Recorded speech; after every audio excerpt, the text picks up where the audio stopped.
Well, hello, welcome and Happy New Year. I'm Dr. Peter Saunders, the CEO of the ICMDA.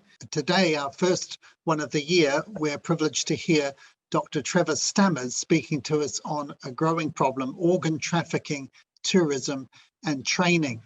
So it's my privilege to introduce Dr. Trevor Stammers, who I've known for, must be 30 years altogether. We go back a long, long way. With the Christian Medical Fellowship in the UK. And Trevor is a reader in bioethics and director of the Centre for Bioethics and Emerging Technologies at St Mary's University College in Twickenham in London in the UK. He was previously the program director in bioethics and medical law between 2010 and 2016. And he supervised and examined PhD theses covering a variety of topics ranging from fertility treatment to medical care of prisoners in secure environments. He also teaches bioethics in several programs from the foundation degree right to master's level. He's a writer, a blogger, a broadcaster on bioethical issues, and he was previously in clinical family practice as a doctor for over 30 years. So it's an honor to have you back, Trevor, and I'll hand over to you. Thank you very much for joining us. Thank you very much, Peter. Thanks very much. It's a privilege to be able to talk to you about a growing problem, and one that ironically stems from one of the greatest success stories, really, of the last century in medicine, namely organ transplantation.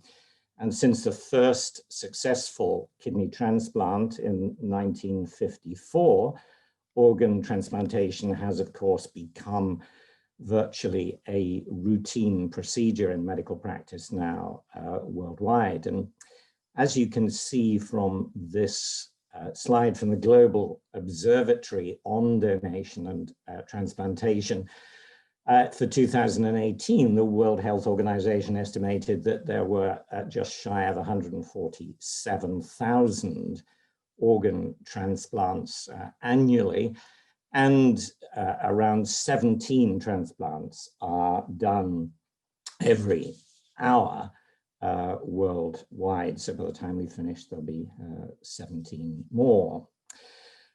But transplantation has arguably become a victim of its own success. And this is because globally, with the exception of Iran, the need for organs vastly outstrips the supply. Now, this is a slide of the latest statistics from the UK. They're always a year in arrears. But you can see that from 2009 towards the left to 2019, the thin line at the top, which is the transplant waiting list, has dropped year on year. But nevertheless, there are still thousands of people annually who are on the waiting list, and the same applies in every country. And in America, is estimated something like 18 patients on the donation waiting list, transplant waiting list, die every day.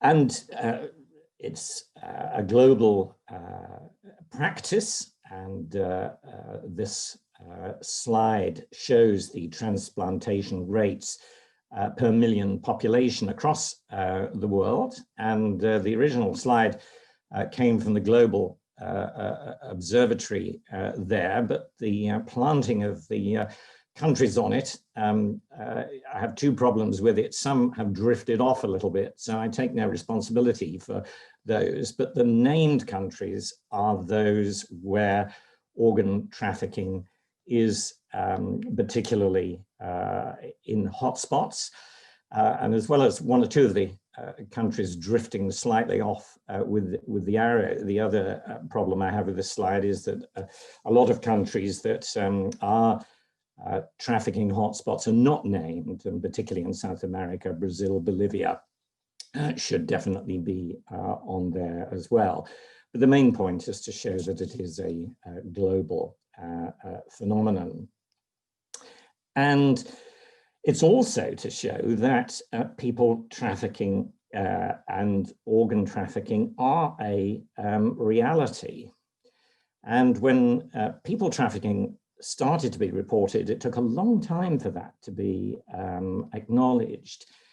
And wherever people trafficking is happening, organ trafficking will be a part of it for the same reason, and that is, this is a valuable commercial trade. And this is a slide from a book published in 2007, estimating the price of various organs on the black market at that time, and they will have gone up considerably since. Wherever you have people who have no care for human life so that they can die in the back of a truck being transported from one nation to another, if they have no care for whole people, then they certainly won't have a care about organ removal from people. After all, they should still be alive after they've had the organ taken out.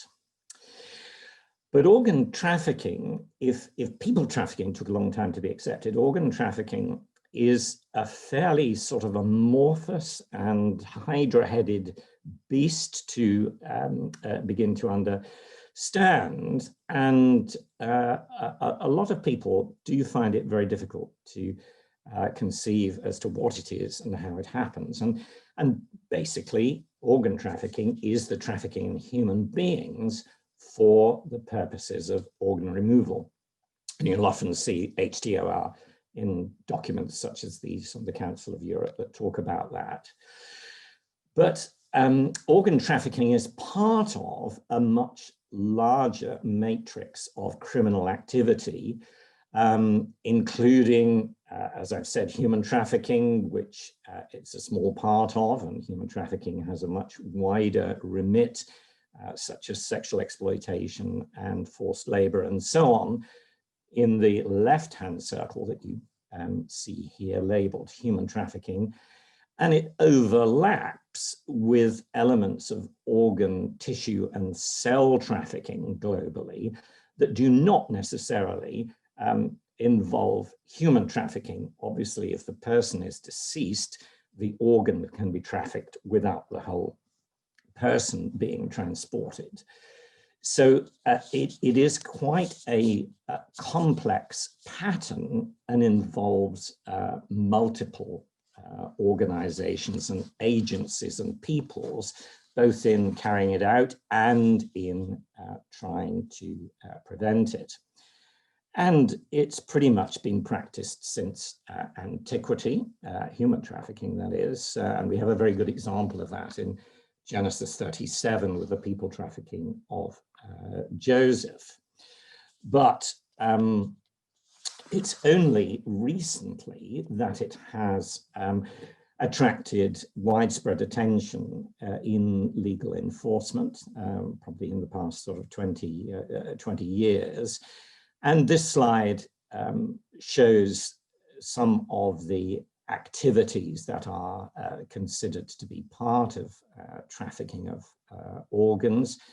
It's when they are removed without consent from a living donor, or notice where the living donor has been offered or received financial gain or a comparable advantage, or where organs from a deceased donor have also exchanged hands for money. And this illustrates, I think, the overlap between organ trafficking and the related issues in my book of organ sales and organ markets and transplant tourism, which is where people travel to countries to receive an organ in that country, out with the law in that country. The organ need not necessarily have been trafficked, but often is. So there is a blur over the spectrum of these various activities. And there is a general pattern of organs moving from the poor and poorer countries to the rich. And the first reports of the selling of human organs on any scale really began to emerge in the 1970s, where in South Asia, kidneys were being sold by the poor to be transplanted into largely males from the Middle East.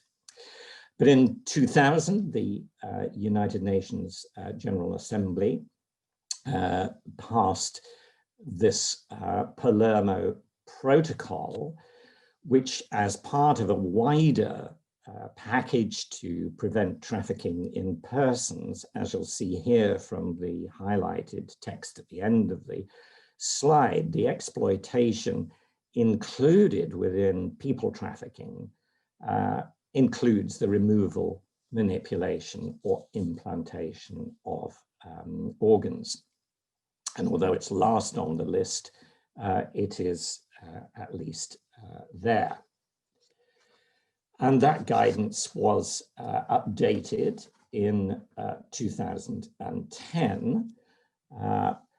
And you see here that this declaration was to oppose the seeking of financial gain or comparable advantages in transactions involving human body parts and transplant tourism, and financial reward for organ sales was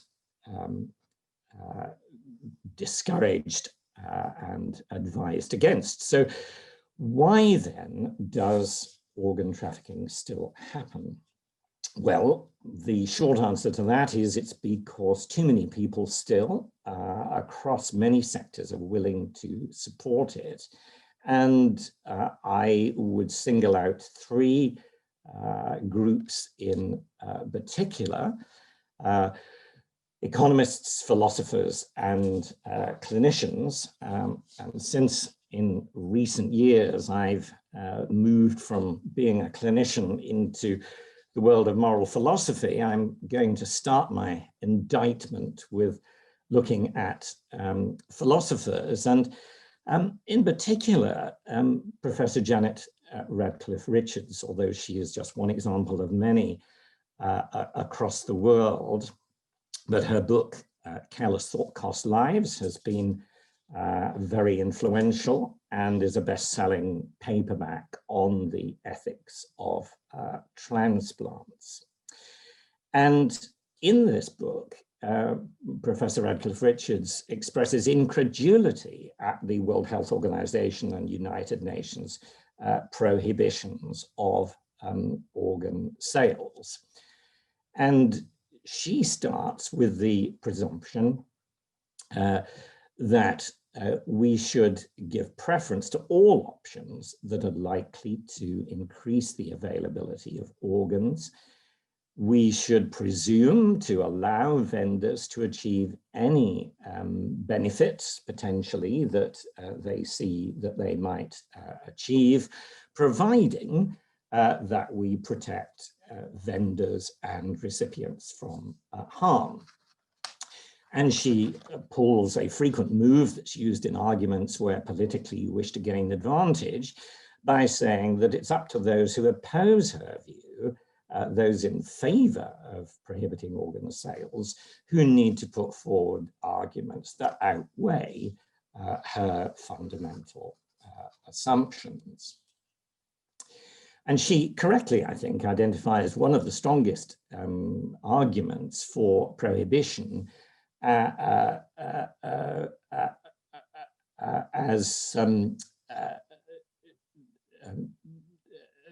the argument against getting rid of prohibition is respect for vendor autonomy. Autonomy always rules, of course, that people have to have choice. But she does see that on the other side, there are arguments about vendor autonomy being compromised by poverty, what she calls an unrefusable offer, and exploitation. And she then proceeds to try and diminish and shut down all of these arguments.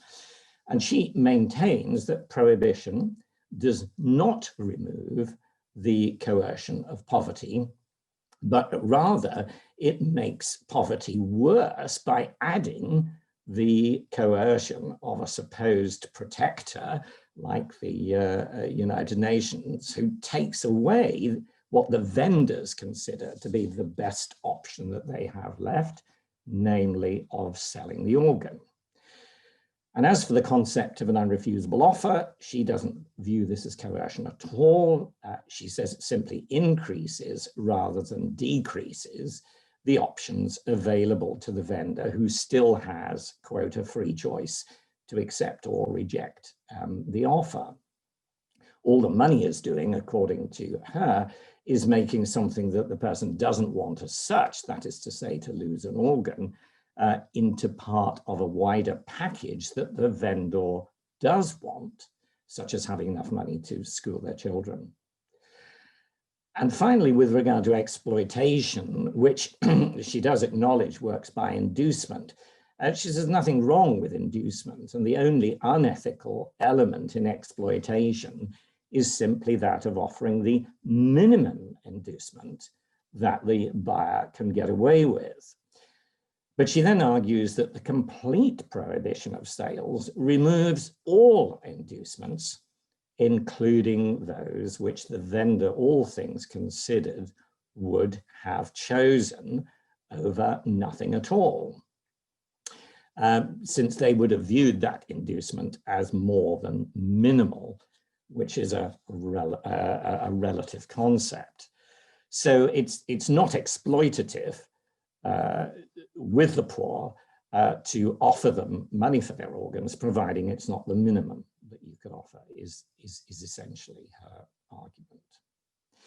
And this, of course, is an argument that assumes that the body parts of the poor of the world are assets within a market of globalized capitalism. And it also assumes that the poorest globally are autonomous in the same way as those who are not so economically restrained. And for those of you who doubt that exploitation does occur, you may wish to, if you're able to, look at this film Tales from the Organ Trade, from which there is a quote there from a young father from the Philippines who'd lost both his parents, who, as part of this documentary, says, "We have no one to help us. We have no family. We are both orphans," and was persuaded to sell his kidney in Manila. Now, again, part of this sort of philosophical background, again, is seen here with this comment from, again, best-selling Oxford textbook of Handbook of Bioethics. Individuals may be said to own their bodies in the same sense in which they own their diamonds. Now, I certainly don't own even any diamonds, so maybe I'm not the best person to comment, but I think most people would see things slightly differently from that particular assertion there. There is a sense in which our body parts are substantially different in their ownership. Now, this ties in, of course, with the economist's argument, which I've dubbed here as a free market fallacy. And this paper here is one of many where economists, of course, who put a price on anything, Megan Clay and Walter Block here, say we conclude the case for repealing all laws that interfere with a free market in organs is a strong one. That it will save numerous lives is a foregone conclusion. And the reason I've highlighted the word "it" there is because that presumably refers to the free market, or at least repealing laws that interfere with the free market. And they are saying that their economic modeling will save numerous lives. Well, giving this lecture for the first time in a time of COVID, where we've seen quite clearly in many countries where economic modeling and disease modeling are often in conflict with one another, I think we can see that the problem here with economists' arguments are that modeling frequently morphs into morality. And the quote that I've just shown you, I think, is an example of that the modeling will prove that lives can be saved. Now, this is a slide from quite an old paper, 2007 now, but it comes from the World Health Organization Bulletin of Public Health Reviews. And you see there that in a study of Egypt on the left-hand side with 142 paid kidney donors, possibly in inverted commas, that after they had been paid for the kidneys, and by the way, roughly speaking, somebody might be paid, say, $1,000 to $2,000 US for the organ, but the person who is buying it will pay up to 100 times that for the operation. But even if they are paid a more sizable sum, 78% reported deterioration in their health status, because often the follow-up they're promised they don't get. And 78% had spent all the money within 5 months. So where philosophers get the idea that people will, have their financial problems solved by this, it often wrecks lives, both physically and psychologically. And you see the study in India there, 96% of donors sold the kidneys to pay off existing debts, and 3/4 of them were still in debt.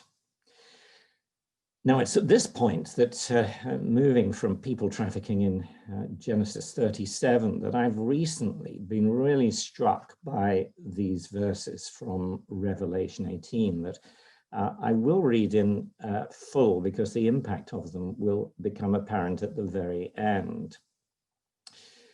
Terrified at her torment, they will stand afar off and cry, "Woe, woe to you, great city, you mighty city of Babylon. In 1 hour your doom has come. The merchants of the earth will weep and mourn over her, because no one buys her cargoes anymore." And then those cargoes are listed of various things, some of which are not familiar to us, but others that are. But towards the end, we have fine flour and wheat, cattle and sheep, horses and carriages, and human beings sold as slaves.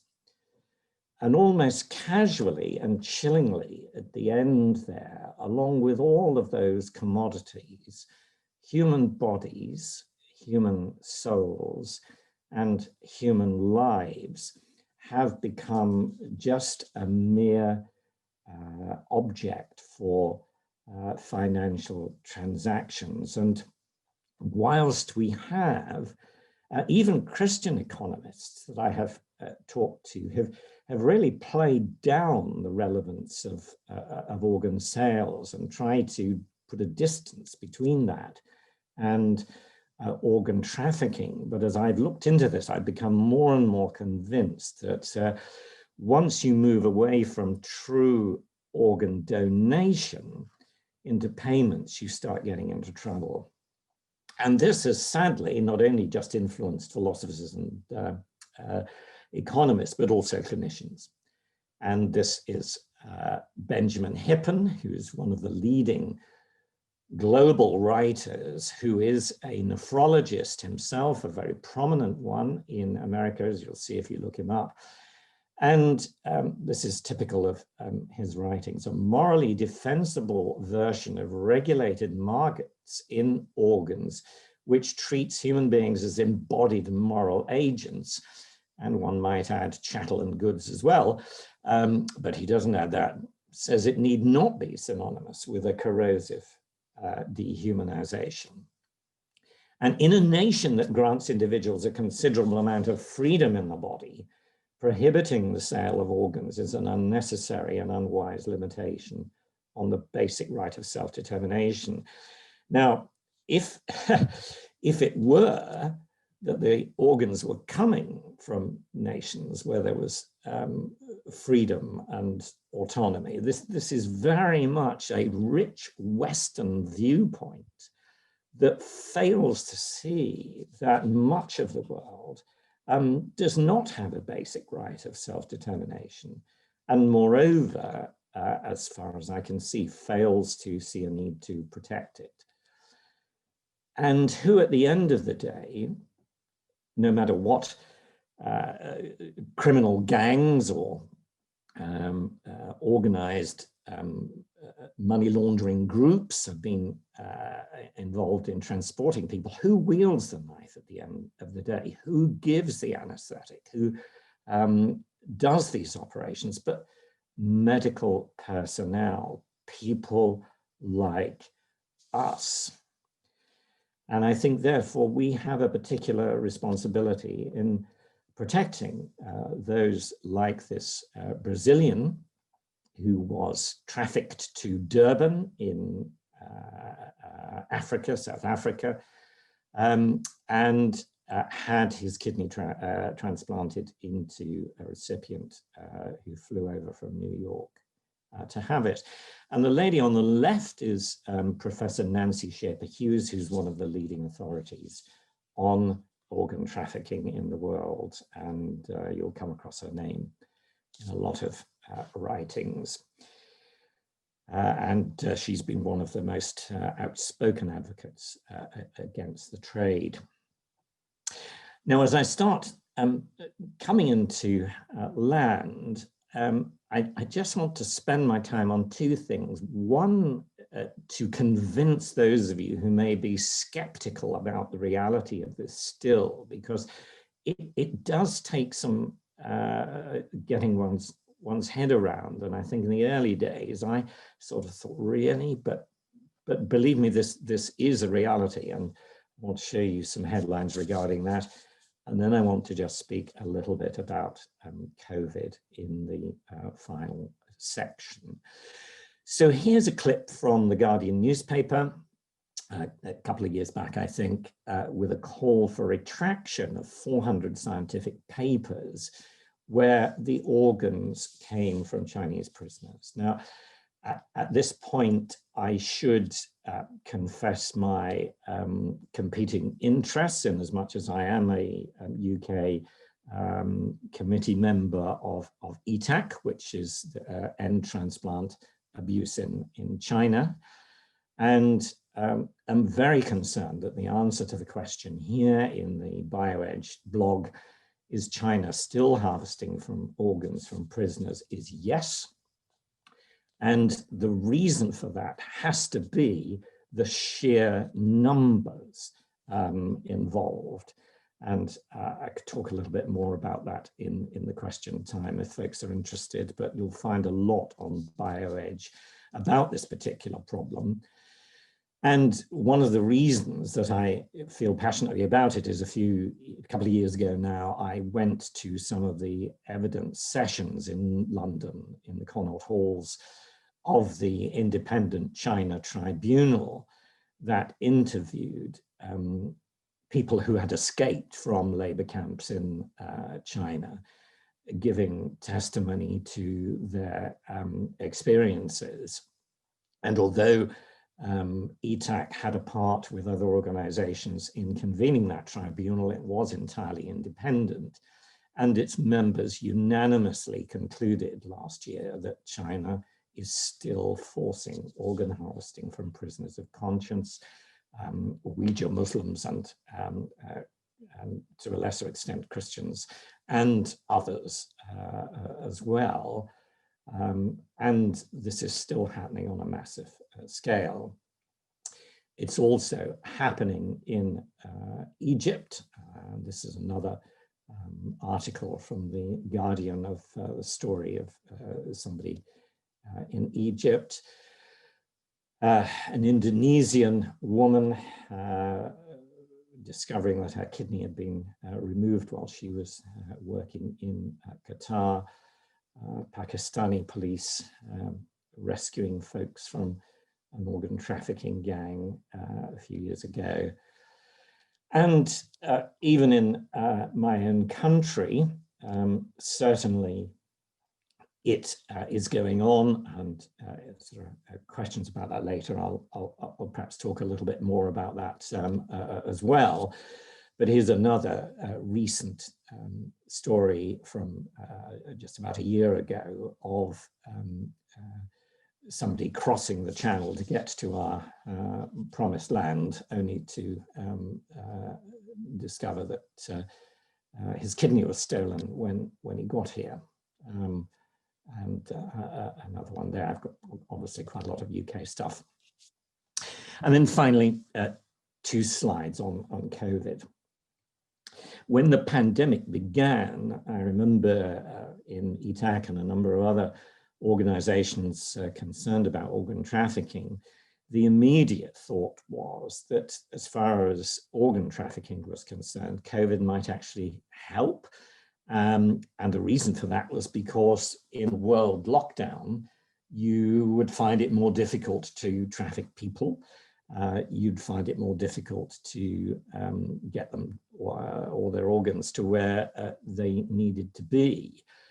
But of course, as time progressed, that optimism evaporated, as we've seen that COVID, as it says here, has been a perfect storm for organ trafficking victims, not least because of the effects of the disease itself in destroying lungs and kidneys. So the need for organs has surged and is going to surge hugely, and the inequality of the disadvantaged, the poor in every way, have been more disadvantaged by COVID. And social media has boomed in terms of being able to market and advertise. And so my penultimate slide goes back to the situation in China. One of the reasons that we know that it is still going on is because very early on in January, I think it was, the Chinese carried out a double lung transplant on a COVID victim in China, and it was published. And yes, it was taken up by this campaigning letter, bitterwinter.org, if you want to look it up. And they rightly asked, how is it that worldwide you might wait for years for a double lung transplant after contracting COVID? And it obviously had, only arisen in the previous month or whatever. And yet within a matter of days, they had 2 lungs for that patient matched. And the patient's life was saved. So as we speak of the 17 organs that will be transplanted, between 2 and 3 this afternoon, 1 or 2 of those are likely to be a trafficked organ. And this is something that those for whom we have a charge to care for the weak and the vulnerable need to be taking seriously and doing our part about. And I'm going to stop at that point. Well, Trevor, that's a real eye-opener. I thought I knew a little bit about this, but I've learned a lot of new things today. And our first question comes from Catherine Welsh, who actually does a lot of work in combating human trafficking herself and highlighting this work among healthcare professionals. But her question, she's got a number of questions here, but the first one is, what recourse or compensation is there for those victims who are found to have an organ removed in the UK? Well, thanks, Catherine, and thanks for your talk, from which I learned a lot about human trafficking last year. I think the short answer to that is there's likely to be none, because most of this takes place in a very clandestine way, and almost certainly all of it within the private sector. There is virtually nothing that you will find in print, other than in the newspaper headlines that I've shared, about this happening in the UK at all. And the only stories that I hear anecdotally about it are usually folks who have had the transplant, and it started to fail, and they end up in clinics, and on inquiry, consultants privately will say the sourcing of that organ was very suspect, but very little is done to take it any further, because I think many clinicians will not ask questions if they don't want them answered. Most of the organs transplanted do come from those who have been trafficked from elsewhere. And so the chances of them being UK citizens who could get any compensation are very slight.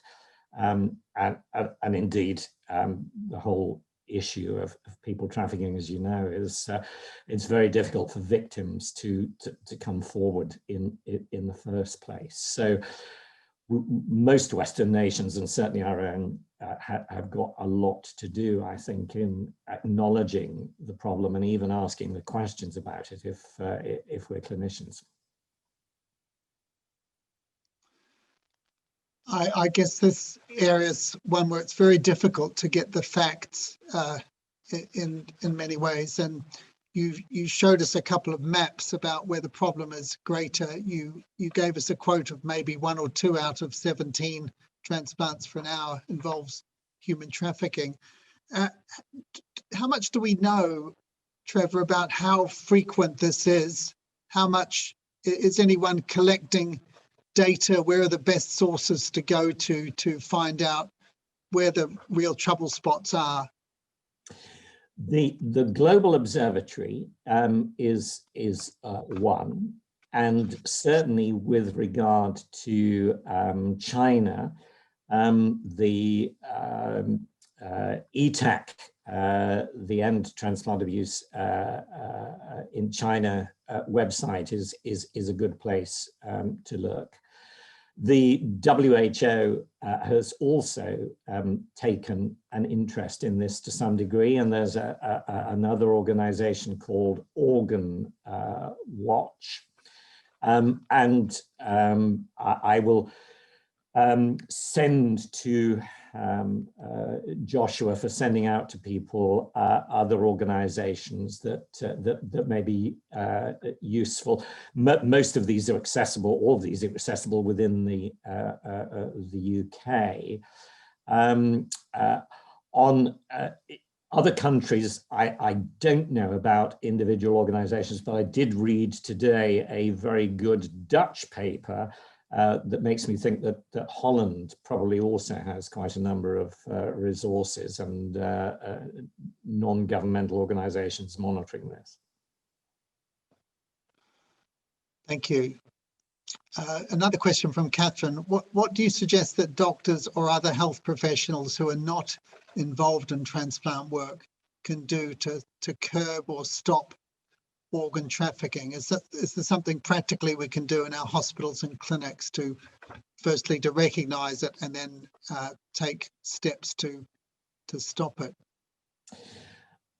I think that there are several things that can be done. I think one is heightening awareness, because this doesn't just affect transplant surgeons or even nephrologists or cardiologists and so on. Every clinician will be potentially involved, as I mentioned, with COVID, but even before that, things like diabetes, hypertension, obesity, and so on, these things are organ wreckers. And so every clinician, I think, needs to be aware of the possibility of organ trafficking in order to be on the alert. Unless you know that this is happening or the possibility of it happening, you won't think of it. So I think that's one issue. And as well as doing it on a one-to-one basis, organizing talks within your hospital. I think encouraging our juniors to research it, and I have one very courageous PhD student that I'm in contact with at the moment who's looking at this in Britain. And I think also opposing as much as we can the generalized sort of unholistic way of carrying out medicine that does just treat the patient as an amalgam of body parts. And of course, that's an increasing challenge for all clinicians now in the light of COVID, but even well before that, in the way that we deal with people, showing that they are valuable in themselves and are not like gold and sugar and wheat and so on. Absolutely. There's a comment here from Laura Ariparale, who works in this similar area as well, on the earlier question. If people are connected to the authorities, this can include via a health professional recognizing signs of exploitation, then they can choose to enter the national referral mechanism for human trafficking victims, but it's very rare that any compensation will be given to any victim of any form of trafficking. So just backing up what you were saying, but giving an avenue there. Catherine's come back to ask, what's the name of the researcher you mentioned? I think it was Nancy Shepherd Hughes in South Africa. Yeah. Nancy, and just like to say, yep. Nancy just to say it again. Nancy Shaper Hughes. That's SCHEPER-HUGHES. That just reminds me, I have written a paper that covers much, though not all, of the text of today's talk, in which Professor Shaper Hughes features. And I think Josh has a link to it, but the office will make available the whole of that chapter to any listener or participant in the webinar who requests it, and her name will appear in there many, many times. She's written hundreds of papers. That's great. Well, we'll certainly include a link to that when we write to people after the webinar. Could it be that the negative health outcomes of organ donors have to do with the possibility that they have underlying poor health as a result of their lower socioeconomic status? Do they not get all the proper healthcare follow-up post-op? Is that not covered as part of the deal, or do the donors don't participate in the follow-up care for whatever reasons? Any comment on that? Well, I think to start with, of course, lots of promises can be made by the unscrupulous to obtain the organ, which once they've got what they want, can be immediately broken. And there is a lot of that goes on. So in fact, the person may end up with absolutely no follow-up at all. Now, even if they do end up with follow-up, the questioner is quite right that if you already came from a vulnerable background, and clearly some living conditions are more prone to infection than others, the immediate complications and longer term complications will then be added to your pre-existing issues. And of course, when it comes to paired organs with kidneys, in the poorer sections of society, you are much more likely to be attacked, robbed with violence, and so on. And if you get clouted in the abdomen, you've only got one kidney, and that's ruptured or injured or whatever, then you will die. So it's not. If you're in a more vulnerable situation in the first place, it's not like in a more affluent situation where the risks are not negligible, but they're much more minimal.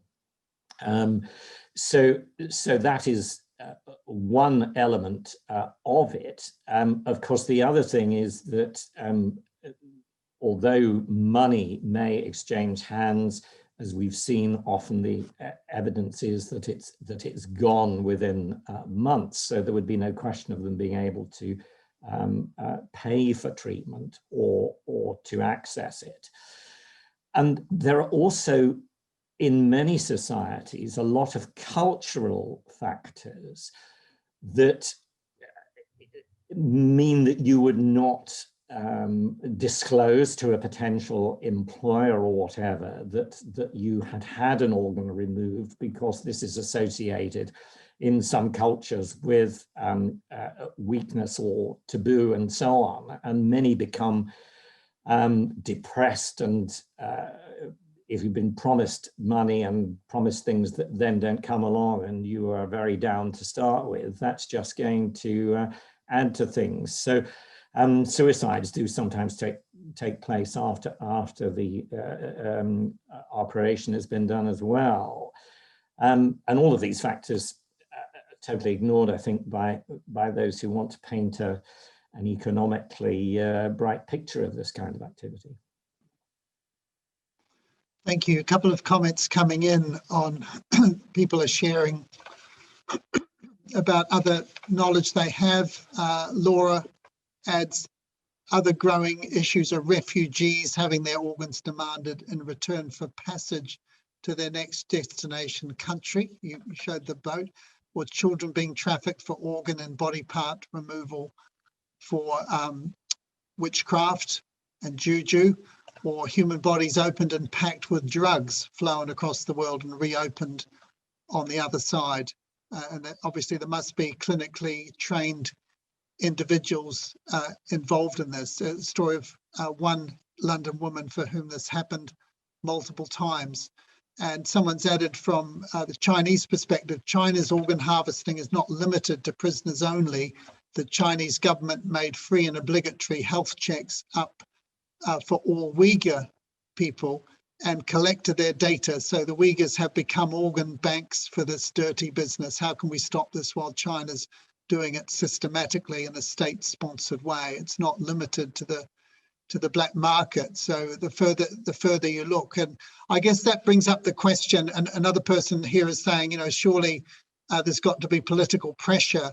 And so the question would be, would you like to comment on the kind of laws that are available or have been made around the law world? Are there any best practice models that we can learn from? Doctors surely can play an advocacy role in this whole area. And are there good models of countries that have done it well and are investigating it that we could follow and learn from?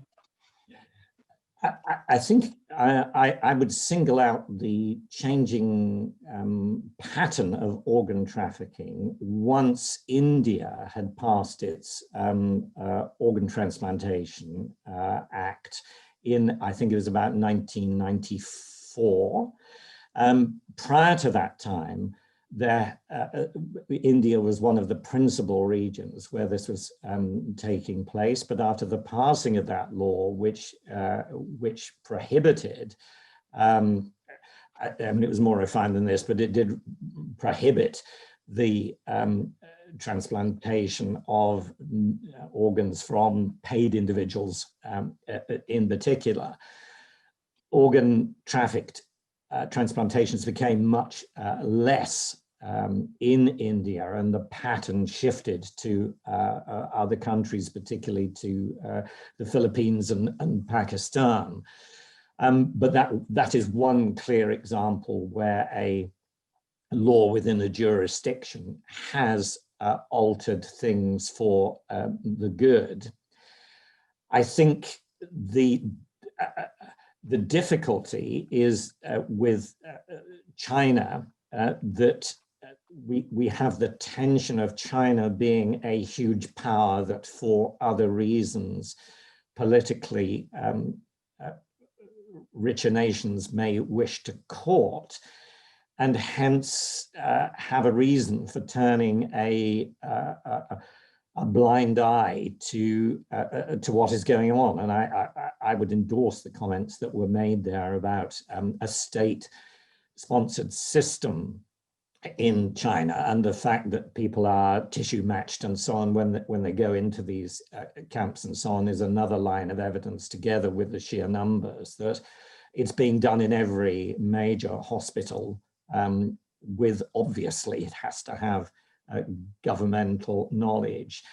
And that's extraordinarily difficult to stop politically. And I think supporting those members of our governments who are seeking to stand out against it, Lord Alton has been one in Britain, and I'm sure there are many others across the world, encouraging them to stand firm is also helpful in adding what little pressure one can.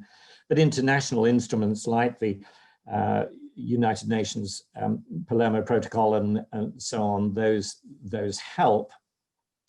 But increasing within our own nation the